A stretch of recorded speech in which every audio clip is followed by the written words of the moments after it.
Olá, sejam bem-vindos a este canal. Meu nome é Carlos Zanino e o tema que eu tenho para vocês hoje, meus amados, é o meu subtítulo: Ser igreja é diferente de ir à igreja? Ser igreja é diferente de ir à igreja? Vamos ver o que diz esse assunto? Mas antes que eu comece a falar, como de praxe, peço a você, entre neste canal se você não conhece, se inscreva, toque no sininho de notificações para estar recebendo os próximos vídeos. O seu like ou dislike, porque você ajuda a alavancar esse canal, esse vídeo que eu estou fazendo agora, ok? Se tiver alguma dúvida, deixa no rodapé aí o que você achou sobre o assunto. É um devocional, porque eu já tenho esse assunto no canal, são mais de 450, mas quero deixar como uma reflexão bem rápida para você. Ser igreja é diferente de ir à igreja? Sim, claro, muito. A diferença é muito grande. Já quero adiantar para vocês. Vamos ver. Quando você e eu, quando nós ouvimos a palavra, entre aspas, igreja, do que você lembra? O que vem à sua cabeça? A primeira coisa. Ok, na minha também. Lembra-se de 4 paredes. Um prédio com uma placa. Muitas vezes com uma cruz. Dependendo da instituição e da denominação. Ok? Então, vamos pensar. De 4 paredes, uma cruz em cima. E é isso. Basicamente é isso, né? E o nome ali da denominação, da instituição. Ou quando você pensa em igreja, você pensa em pessoas. Se você pensou em pessoas, você está certo. Aí você está de acordo com as escrituras sagradas. Se a primeira coisa que veio na sua cabeça foi pessoas, é porque Romanos 12, 2 em diante está fazendo algo tremendo, um efeito maravilhoso em sua vida. É porque você já leu ou tem lido João 8, 32 e 36. É porque você já tem lido 1 Timóteo 2, 5.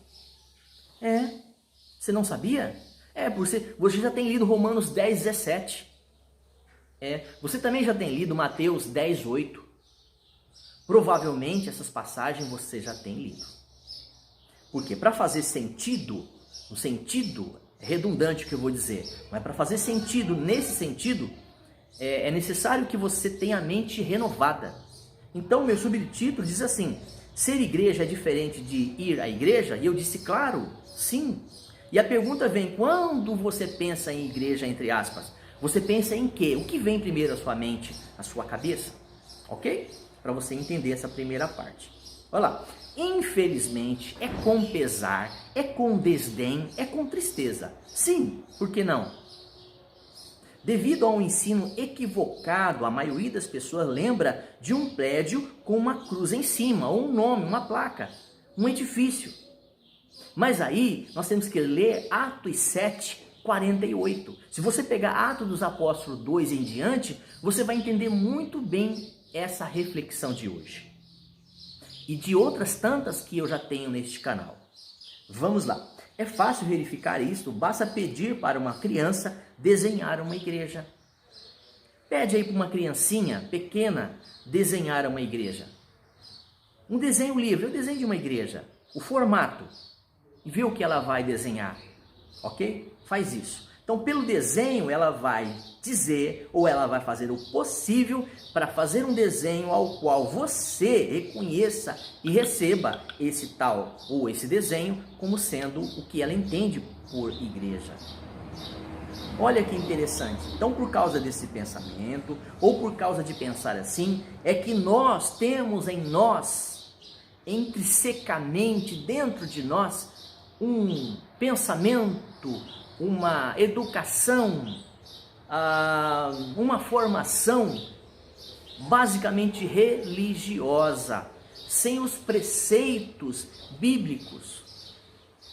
Sem nenhum preceito bíblico, mas tão somente religioso. Então tem sim ilustrado através dos ensinos ao qual essas pessoas, assim como eu e você, temos na mente quando se pergunta o que é igreja. Entendermos isso, é preciso estar livre. Para que você possa entender sobre esse assunto, é interessante que você tenha sua mente edificada, metanoia, mudança de mente. É interessante que você tenha isso. Para que você possa entender e compreender o quão é necessário sermos livres em Cristo. Se Ele nos chamou, se Ele nos libertou, para quê? Por que será que Cristo disse que Ele nos libertaria? Libertaria do quê? Sobre o que Ele estava falando? Basicamente sobre a religiosidade. Ou não, é só ler os evangelhos. É só ler as cartas e as epístolas de Paulo. Beleza? Então, se Cristo já nos deu essa liberdade, então vamos procurar vivê-la. A consciência de tais pessoas limita-se a frequentarem um local apenas duas vezes a semana e achando que uma hora e meia, 2 horas, ela pode ali fazer tudo o que agrada a Deus. Certo? Errado. Não é assim que funciona. Tá? 1 hora, 1h30, 2 horas, não vai acontecer nada. Vai ser de homens para homens. O cultuar a Deus, o louvar e adorar a Deus, deve ser na nossa vida diária. Na nossa casa, junto com a nossa família, com nossos amigos, nossos irmãos, na sociedade e no modo geral. Pelo menos deveria ser a marca de um seguidor de Cristo, de um discípulo cristão. Tá? Então é interessante nós pensarmos assim. A consciência nossa precisa ser uma consciência trabalhada. O Senhor Jesus Cristo nos chamou para sermos igreja. Para sermos igreja. E não irmos a um lugar. Ir a um local não demonstra, não prova nada que somos seguidores de Cristo. Você está me entendendo? Cristo foi algo, ou Cristo foi a pessoa que nos deu exemplo disso. Os apóstolos, os discípulos, os seguidores, os pais na fé, nos deram o exemplo disso. Para não se envolver com religião alguma. Você sabia disso? Não sabia? Então você precisa conhecer este canal, tá bom? Então vamos lá. No entanto, ir é uma tarefa fácil. Agora, ser, aí há a necessidade de pagar um preço. Ir é fácil. Agora, ser é outra história. Tá dando para entender? Você está conseguindo?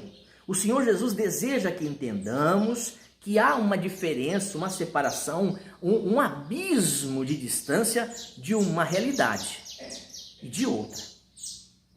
Tá? Então é interessante que eu e você estejamos atentos a isso.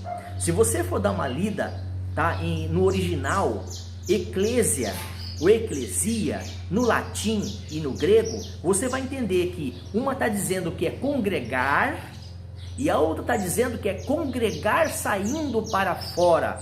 É redundante, né? Sair para dentro, sair para fora. Mas o sentido é congregar e sair do arraial, e sair do aprisco. Você está me entendendo? Então é necessário que você, que eu, tenhamos essa mesma compreensão, a compreensão bíblica, tá? Então o Senhor Jesus deseja que não venhamos a ter limites. A religião, ela nos coloca limites.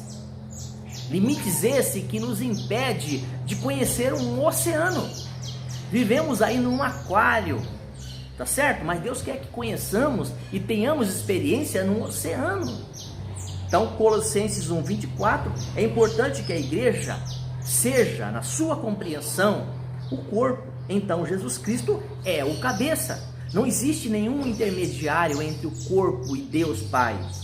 1 Timóteo 2,5 diz que Jesus é o cabeça, o intermediário, o interlocutor, aquele que intermedia, advoga junto ao Pai. Então é interessante que você e eu tenhamos essa compreensão. Deus quer que tenhamos um relacionamento pessoal, como se eu tivesse com a minha esposa e minha esposa para comigo. Um relacionamento íntimo e direto.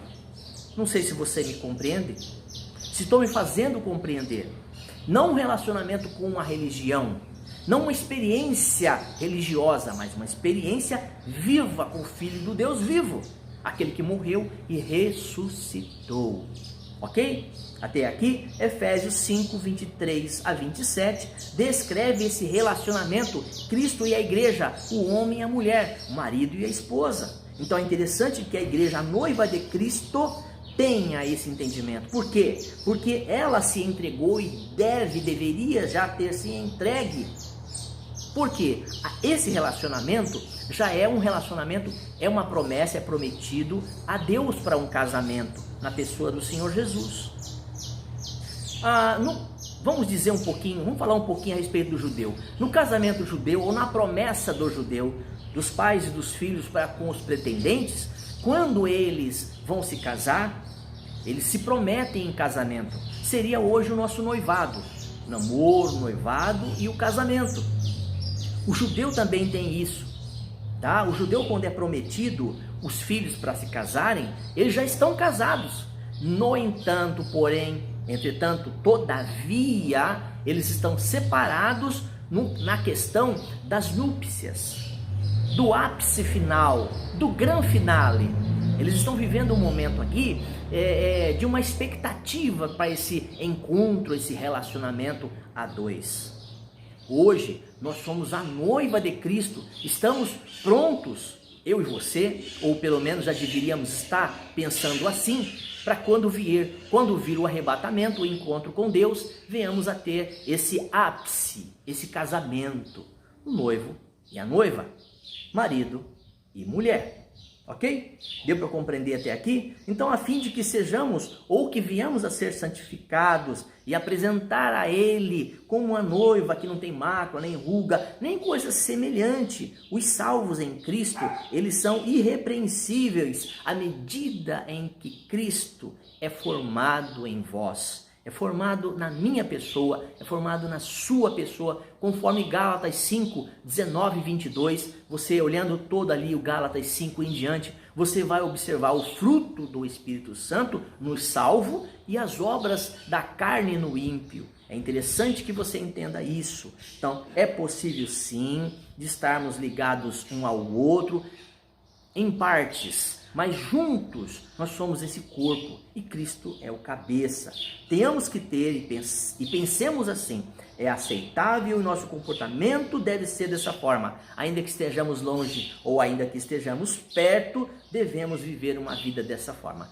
Caso contrário, seria hipocrisia.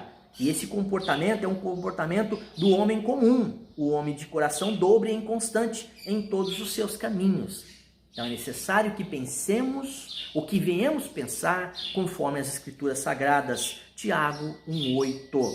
Precisamos rever nossas atitudes, nossos conceitos, confrontando nós mesmos e as nossas atitudes com relação à palavra de Deus. Porque foi Cristo quem pagou o preço por nós. Ele é a autoridade maior e devemos nossa obediência a Ele. Então, vendo assim, o caráter de Cristo ele é formado em nós. Devemos renunciar a nossas próprias vontades, perdendo o foco de nós mesmos e agora sim sendo aperfeiçoado dia após dia. É necessário que entendamos que Salmo 133:1 faz parte e ainda que seja o Velho Testamento escrito para o judeu, mas hoje ele reflete em nós para com a igreja do Senhor, obedecendo sempre, e importa que estejamos em Deus, em Cristo Jesus, que é o nosso Senhor.